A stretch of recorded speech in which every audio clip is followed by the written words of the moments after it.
दोस्तों, भगवान भोले बाबा ने माता पार्वती को बताया कि बुढ़ापे में औलाद साथ क्यों छोड़ जाती है। मित्रों, आज का वीडियो सभी को अवश्य पूरा देखना चाहिए, क्योंकि बुढ़ापा तो एक दिन सभी पर आएगा। जो आज बालक है वह कल युवा बनेगा, परसों जवान होगा और आगे फिर बुढ़ापा स्वीकार करना ही पड़ेगा। मित्रों, चाहे कोई लाख जतन कर ले, फिर भी इसमें किसी की नहीं चलती है। ऐसा नहीं है कि कोई व्यक्ति अधिक धनवान है तो वह कुछ रिश्वत दे देगा और बुढ़ापा उस पर असर नहीं करेगा। ऐसा नहीं है कि कोई बड़ा बहादुर है, लोग उससे डरते हैं तो बुढ़ापा भी उसके डर से उसके पास नहीं जाएगा। चाहे कोई ज्ञानी हो, धनी हो, बलशाली हो या गुणकारी हो, सबके सारे हुनर धरे के धरे रह जाएंगे जब बुढ़ापा आपके ऊपर आएगा। मित्रों, इसलिए यह कथा आप सबको ध्यान से सुननी चाहिए। आपको लोगों को इस वीडियो से पता चलेगा कि औलाद बुढ़ापे में साथ क्यों छोड़ जाती है। इस बात को समझाने के लिए हमें इस कहानी और कथा को ध्यान से सुनना होगा। नमस्कार दोस्तों, आप सभी लोगों से निवेदन है कि इस कथा को और कहानी को सुनने से पहले कमेंट बॉक्स में हर हर महादेव लिखकर वीडियो को लाइक करके चैनल को सब्सक्राइब करके बेल आइकन ऑल पर प्रेस कर लीजिए, जिससे आप सभी लोग प्राचीन कथाओं और कहानियों से जुड़े रहें। मित्रों, भगवान भोले बाबा माता पार्वती को कथा सुनना आरंभ करते हैं। कहते हैं, हे गौरी, प्राचीन काल की बात है। एक गांव में एक बहुत बड़ा वट वृक्ष था। उस वृक्ष पर रहने के लिए हजारों किलोमीटर दूर से बहुत सारे पक्षी आते थे और सभी पक्षी दिन भर किलोल किलोल करते रहते थे। अर्थात पूरे जंगल के पक्षी उस वट वृक्ष पर विश्राम करने के लिए जाते रहते थे। कुछ पक्षियों का तो वह वृक्ष स्थायी निवास था। उस वृक्ष पर रहकर सभी पक्षी अपार आनंद की अनुभूति प्राप्त करते थे। मित्रों, फिर भगवान भोले बाबा कहते हैं, हे गौरी, जब किसी स्थान पर या किसी व्यक्ति के साथ हम लंबे समय तक रहते हैं तो हमें उससे लगाव हो जाता है। इसी तरह उस वृक्ष पर रहने वाले सभी पक्षियों को उस वट वृक्ष से मोह हो गया था। फिर भगवान भोले बाबा कहते हैं, एक दिन की बात है, उस गांव में सूखा पड़ गया। कई वर्षों से बारिश नहीं हुई थी। एक दिन ऐसा समय आ गया कि वह वट वृक्ष सूख कर मुरझाने लगा। वह वटवृक्ष भी पानी न मिलने के कारण सूखने लगा। समस्त पक्षी धीरे धीरे करके उस वृक्ष को छोड़ करके जाने लगे। जब वह वृक्ष पूरे तरीके से सूख गया और उसके पत्ते डालियां टूटकर नीचे गिरने लगे, तो उस वृक्ष पर रहने वाले सारे पक्षी उस वृक्ष को त्याग करके किसी दूसरे स्थान पर चले गए। मित्रों, आगे भगवान भोले बाबा कहते हैं, हे गौरी, केवल एक बूढ़ी चिड़िया उस वृक्ष पर अकेली बैठी रह गई। उसने देखा कि वृक्ष पर रहने वाले सारे पक्षी एक एक करके वहां से जा चुके हैं। कुछ पक्षियों ने उस बूढ़ी चिड़िया से भी चलने को कहा, परंतु चिड़िया ने जाने से साफ मना कर दिया। उस बूढ़ी चिड़िया ने सोचा कि मेरा जन्म इसी वृक्ष पर हुआ है, इसी वृक्ष पर मैं खेलकूद कर बड़ी हुई हूं। मेरे जीवन के सारे सुख मुझे इसी वट वृक्ष ने दिए हैं, और आज जब इसके ऊपर विपत्ति आई है तो मैं इसे विपत्ति में अकेला छोड़कर कैसे जा सकती हूं। इस वृक्ष ने मुझे पाल पोस कर बड़ा किया है, दुख सुख में मेरा साथ दिया है। मुझ पर इस वृक्ष का उद्धार है। मैं मरकर भी इस वृक्ष को छोड़कर नहीं जाऊंगी।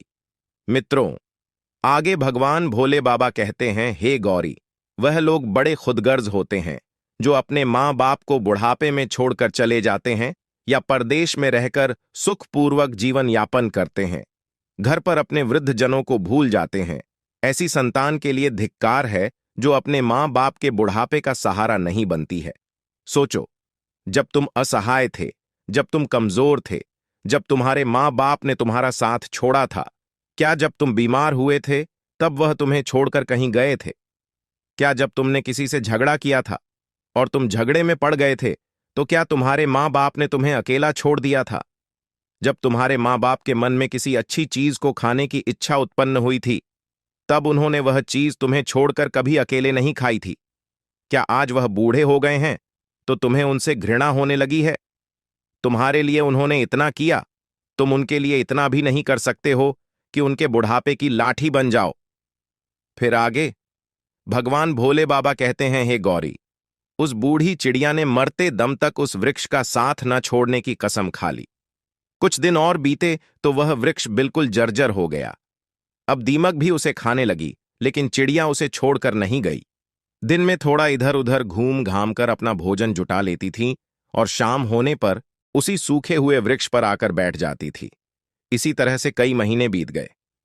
दोस्तों, आगे भगवान भोले बाबा कहते हैं, हे गौरी, जो पक्षी उस वृक्ष को छोड़कर दूसरे स्थान पर चले गए थे, उन्होंने सोचा कि चिड़िया दादी अभी भी उसी सूखे वृक्ष पर बैठी रहती हैं, क्यों ना हम सब मिलकर उनके पास चले और उन्हें समझा बुझाकर अपने पास बुला लाएं। यही सोचकर कुछ पक्षी बूढ़ी चिड़िया के पास गए और उनसे अपने साथ चलने का आग्रह किया। कहने लगे, हे पक्षी दादी, तुम कहाँ इस सूखे वृक्ष पर बैठी रहती हो? इस वृक्ष का जीवन खत्म हो चुका है। मरे के साथ में मरना कहाँ की समझदारी है? यह वृक्ष बिल्कुल जर्जर हो गया है। दीमक इसे रात दिन खा रही है। किसी दिन हवा के तेज झोंके से यह गिर जाएगा। फिर तुम कहाँ जाओगी मित्रों? फिर आगे उसे बुद्धि चिड़िया से वह सभी चिड़ियां रहती हैं। हे दादी, विद्वान लोग कहते हैं कि शत्रु, कर्जा, अग्नि, बीमारी, इन चारों को समय रहते दबा देना चाहिए। जो इनसे अपना समाधान नहीं करता है वह बेमौत मारा जाता है। ठीक इसी प्रकार तुम्हें भी इस वृक्ष को छोड़कर किसी खुशहाल स्थान पर अपना निवास बना लेना चाहिए। आगे भगवान भोले बाबा माता पार्वती से कहते हैं, हे गौरी, समस्त पक्षियों के समझाने पर भी बूढ़ी चिड़िया उस वृक्ष को छोड़ने के लिए तैयार नहीं हुई। कहने लगी, भाइयों, यह वृक्ष मेरे माँ बाप के समान है। मेरे माता पिता मुझे जन्म देकर इसी वृक्ष पर मुझे छोड़कर चले गए थे। उनके जाने के बाद मैं इसी वृक्ष पर खेल कूद कर मैं बड़ी हुई हूं। जीवन के सारे सुख मैंने इसी वृक्ष पर पाए हैं। बचपन से लेकर बुढ़ापे तक का सफर मैंने इसी वृक्ष पर व्यतीत किया है। अब इस मुश्किल घड़ी में मैं इसका साथ छोड़कर कैसे चली जाऊं? यह मेरी सबसे बड़ी खुदगर्जी होगी, क्योंकि कहते हैं, भक्त सेवक और शरणागत। जो यह कहता हो कि मैं आपका ही हूं, तो इन लोगों को संकट पड़ने पर भी नहीं छोड़ना चाहिए। जो इन्हें संकट पड़ने पर छोड़कर जाता है उसे बहुत बड़ा पाप लगता है। और जिसने अपना पालन पोषण किया हो, दुख में साथ न छोड़ा हो, जो ऐसे माता पिता को छोड़ता है तो वह जघन्य अपराध का भागी होता है। उन संतानों को कभी मनुष्य की योनि में जन्म नहीं मिलता। चिड़िया ने कहा, मैं अपनी मृत्यु तक इसी वृक्ष पर रहूंगी। आप लोग जाइए यहां से, मैं यहां से नहीं जाना चाहती हूं मित्रों। भगवान भोले बाबा माता गौरी से कहते हैं, हे गौरी, उस चिड़िया की बात सुनकर सारे पक्षी निराश हो जाते हैं और वहां से सभी लौटकर वापस चले जाते हैं। कुछ कुछ पक्षी तो कहने लगते हैं कि भाई, इस बूढ़ी चिड़िया की बुद्धि भी साथी आ गई है, इसीलिए उसे हमारा समझाना अच्छा नहीं लगता है। अगले दिन कुछ पक्षी फिर उसे समझाने के लिए आए, लेकिन चिड़िया ने जाने से फिर मना कर दिया। मित्रों, भगवान भोले बाबा आगे कहते हैं, हे गौरी, इस बार सारे पक्षी लौटकर अपने घर नहीं गए। वह सभी पक्षी सीधे इंद्र देवता के पास पहुंचे और उन्हें सारी बात बता दी कि हे भगवान, हम जिस वन में रहते हैं वहां कई वर्षों से पानी नहीं बरसा है। पूरा गांव पानी से वंचित है। सारे पेड़ पौधे सूख चुके हैं। उस गांव के सभी लोग तथा जीव जंतु गांव तथा उस वृक्ष को छोड़कर दूसरे स्थान पर चले गए हैं। पर दुख की बात यह है कि जिस बट के पेड़ पर हम लोग रहते थे, उसी वृक्ष पर एक बूढ़ चिड़िया भी रहती थी। हम लोग तो चले गए, पर वह चिड़िया अभी भी उसी वट वृक्ष पर बैठी हुई है। वह उस वट वृक्ष को छोड़कर कहीं नहीं जाना चाहती। वृक्ष सूख कर जर्जर हो चुका है, वह कभी भी गिर सकता है। हम लोग उन्हें समझाने गए थे, पर वह फिर भी उस वृक्ष को छोड़ने के लिए तैयार नहीं हुई। वह कह रही थी कि मरते दम तक मैं इस वृक्ष का साथ नहीं छोड़ूंगी। इसीलिए हे भगवान, आप स्वयं चलकर उन्हें समझा दीजिए। शायद वह आपका कहना मान जाए। दोस्तों, फिर भगवान भोले बाबा कहते हैं, हे गौरी, उन पक्षियों के निवेदन को इंद्रदेव ने स्वीकार कर लिया और इंद्रदेव उन पक्षियों के साथ उस गांव में जाकर उस बूढ़ी चिड़िया को समझाने लगते हैं। इंद्रदेव कहते हैं, हे चिड़िया रानी, मैं इंद्रदेव तुम्हें समझाने आया हूं। यह वृक्ष बहुत ही ज्यादा जर्जर स्थिति में पहुंच गया है। इस पर छाया के लिए एक भी सूखा पत्ता नहीं बचा है और आप भी बहुत बूढ़ी हो चुकी हो। किसी दिन यह वृक्ष गिर गया तो आपकी मृत्यु हो सकती है। इसलिए इस वृक्ष को छोड़कर किसी सुरक्षित स्थान पर चली जाइए। दोस्तों, आगे भोले बाबा कहते हैं, हे गौरी, इंद्र की बात सुनकर चिड़िया कहने लगी, हे भगवान, एक बात बताओ, जब मेरा जन्म हुआ था तो मेरे माता पिता मुझे इसी वृक्ष पर छोड़कर स्वर्ग सिद्धार गए थे। मैं जब असहाय थी तो मुझे इसी वृक्ष ने पाल पोस कर बड़ा किया। मैं इसी पर खेली कूदी हूं। इसी पर रहकर मैंने सारे सुख उठाए हैं। इसी वृक्ष पर रहते रहते मैं बूढ़ी हो गई। मेरा पूरा जीवन इसी वृक्ष की छांव में बीता है। आज जब इस वृक्ष पर विपत्ति आ गई तो मैं इसे छोड़कर कैसे चली जाऊं? अक्सर लोग यही करते हैं कि विपत्ति आने पर या गरीबी में अपने रिश्तेदार, भाई, बंधु, सगे संबंधी छोड़कर चले जाते हैं। मैं उन मतलबी लोगों की तरह नहीं हूं। मैं मरते दम तक, आखिरी सांस तक अपने माता पिता के तुल्य इस वृक्ष का साथ निभाऊंगी। आगे भगवान भोले बाबा माता पार्वती से कहते हैं, हे गौरी, उस चिड़िया का ऐसा अद्भुत प्रेम देखकर इंद्रदेव बहुत प्रसन्न हो जाते हैं। कहते हैं, हे चिड़िया रानी, मैं तुम्हें वरदान देना चाहता हूं, बताओ तुम्हें क्या चाहिए?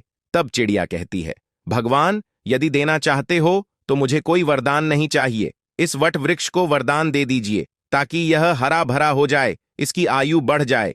मैं तो वैसे भी बूढ़ हो चुकी हूं, थोड़े बहुत दिन का जीवन और शेष बचा है। मेरे बाद इस वृक्ष की छाया में हजारों पक्षी सुखी रहेंगे। सबका भला होगा तो मुझे भी खुशी होगी। आगे भगवान भोले बाबा कहते हैं, हे गौरी, उस चिड़िया की बात सुनकर इंद्रदेव ने उस वृक्ष को फिर से हरा भरा बना दिया और पूरे गांव में पानी बरसा दिया। उस गांव के सारे पेड़ पौधे फिर से हरे भरे हो गए। चारों तरफ हरियाली छा गई।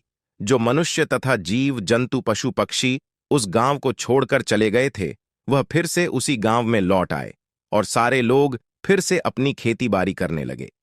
फिर से खेतों में हरियाली छा गई और सारे पक्षी उसी वट वृक्ष पर आकर रहने इस गांव के लोग और सभी पक्षी उस बूढ़ी चिड़िया दादी की खूब सेवा करने लगे। उनके लिए भोजन पानी सब वहीं लाकर देते थे। इस प्रकार उस चिड़िया का शेष जीवन सुखपूर्वक बीत गया। मित्रों, आगे भगवान भोले बाबा कहते हैं, हे गौरी, इस कथा से मनुष्य को यह सीख लेनी चाहिए कि अपनों का बुरे वक्त में कभी साथ नहीं छोड़ना चाहिए। खास करके जिसने आपको जन्म दिया है, उस माँ का और पालन पोषण करने वाले उस पिता का जो आपके जीवन दाता है। आपको पाल पोस कर बड़ा करने में उन्होंने बहुत तकलीफ उठाई है। उनके बुढ़ापे में अगर आप सहारा नहीं बन पाए तो आपका यह जीवन किसी काम का नहीं होगा। मित्रों, इसीलिए बुढ़ापे में अपने माता पिता की सेवा सदैव करनी चाहिए, जिससे मृत्यु के बाद हमें ज्यादा दुखों का सामना नहीं करना पड़े। जो लोग अपने माता तथा पिता की सदैव सेवा करते हैं, वह जीवन में कभी गरीब नहीं होता है तथा अपने माता पिता के रहते हुए वह जीवन भर सुख की अनुभूति करता है। तो दोस्तों, इस प्रकार से भगवान भोले बाबा ने माता पार्वती को बताया, बुढ़ापे में औलाद माता पिता का साथ क्यों छोड़ जाती है। उम्मीद करता हूं आप लोगों को यह कथा पसंद आई होगी। अगर आप लोगों को यह कथा पसंद आई हो तो वीडियो को लाइक जरूर करें और कमेंट में हर हर महादेव और जय मां पार्वती लिखकर चैनल को सब्सक्राइब करके बेल आइकन ऑल पर प्रेस कर लीजिए, जिससे आप सभी को आध्यात्मिक जानकारी सबसे पहले प्राप्त हो सके। और दोस्तों, वीडियो को पूरा देखने के लिए आप सभी लोगों का धन्यवाद।